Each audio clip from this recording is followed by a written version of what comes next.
This is the vocabulary session number 2 in the conjugation series of last session. So the first word is innumerable, which is an adjective and can be pronounced as innumerable or innumerable. There are many ways of pronouncing this. You can see this. The meaning of innumerable is countless and frequent. Frequent or countless means the things which are found in abundance, जो बहुत ज़्यादा मात्रा में हो, abundance. The synonyms are myriad, unnumbered या फिर uncountable. कोई ऐसी चीज़ जिसे हम काउंट ना कर पाएँ, जैसे कि तारे, the stars or the hairs on our head. The antonyms of innumerable are finite, numbered या फिर limited. The Hindi meaning is asankhya, which cannot be counted. The example sentence of innumerable is, the popular celebrity receives an innumerable amount of fan mail each week. जो भी एक popular celebrity है वो अपने mail में हर हफ्ते खूब सारे फैंस के जो मेल होते हैं वो रिसीव करता है, बहुत सारे गिफ्ट्स रिसीव करता है. Innumerable amount, that is explained here. The next word is superfluous, which is an adjective and can be pronounced as superfluous. Superfluous.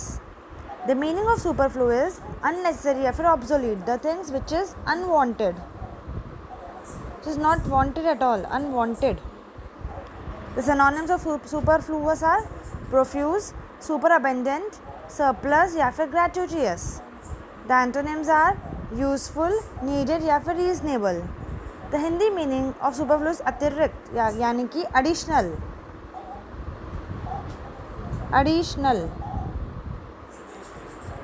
Let's understand this with an example. Because you are at a healthy weight, losing a few more pounds would be superfluous. अभी तुम एक सही wait पे हो तो तुम्हें बहुत सारे पाउंड्स और भी वेट लूज़ नहीं करना चाहिए, वो एक अननेसेसरी चीज़ होगी तुम्हारे लिए, और वेट लूज़ करना. वही इसमें एक्सप्लेन किया गया है. The next word is competency, which is a noun and can be pronounced as competency. Competency. The meaning of competency are capability और स्किल या फिर कोई टैलेंट. कैपेबिलिटी और skill.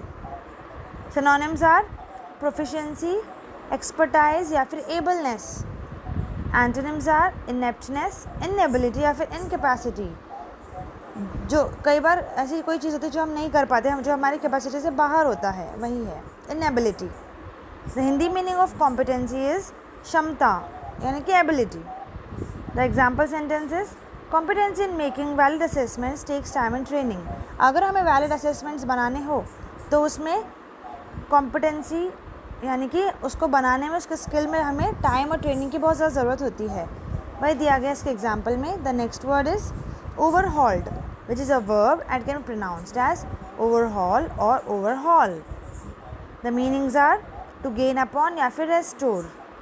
The synonyms are fiddle with, retreat या फिर recondition.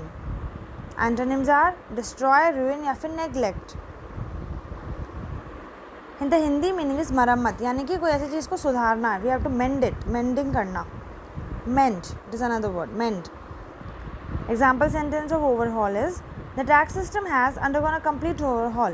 जो tax system है उसने कंप्लीट ओवरहॉल किया है, उसे कम्प्लीटली चेंज किया गया, उसकी मरम्मत की गई है या फिर उसे मेंड किया गया है. The next word is bogus, which is an adjective and can be pronounced as bogus. Bogus. The meaning of bogus is not genuine और counterfeit. That is which is not good, not genuine. Genuine नहीं है वो, असाधारण कोई word है. Synonyms are forged, fraudulent या फिर simulated. Antonyms are factual, genuine, valid या फिर ऑनेस्ट. मीनिंग क्या है? नॉट जेन्युइन मतलब invalid, we can not, it can not be explained, it can be understood, वही दिया गया है. Hindi meaning of bogus is फर्जी यानी कि fraud. Let's understand this with an example. The जज immediately dismiss the bogus law suit. जज ने क्या किया? जो भी लॉ सूट था उसे डिसमिस कर दिया, उसे हटा दिया, उसे भगा दिया कि हम इसे नहीं मानेंगे. वही क्या दिया है इसमें. The next word is ubiquitous, which is an adjective and can be pronounced as ubiquitous. Ubiquitous. The meaning of ubiquitous is omnipresent या फिर एवरीवेयर, यानी कि it is present all over, everywhere, हर जगह. सिनोनिम्स आर परवेसिव, यूनिवर्सल या फिर all over, हर जगह. Antonyms are rare या फिर scarce, which is not found anywhere, which is rare. The Hindi meaning of ubiquitous is देशव्यापी या फिर सर्वत्र.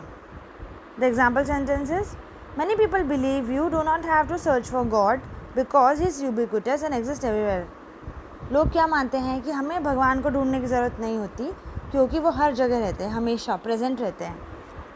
Let's move on to the next word, which is fuzz, and it is a noun and it can be pronounced as fuzz. Fuzz. The meaning of fuzz is confusion या फिर dispute. Confusion या फिर chaos. Chaos is a good word. Chaos, confusion. Synonyms are commotion, flap, hassle, bickering or turmoil. Many words are there, students. Commotion, flap, hassle, bickering या फिर turmoil. Antonyms are peace, harmony या फिर concurrence. The Hindi meaning is कोलाहल, कोलाहल की स्थिति या एक खराब स्थिति. The example sentence is stop all this fuzz and get on with your work.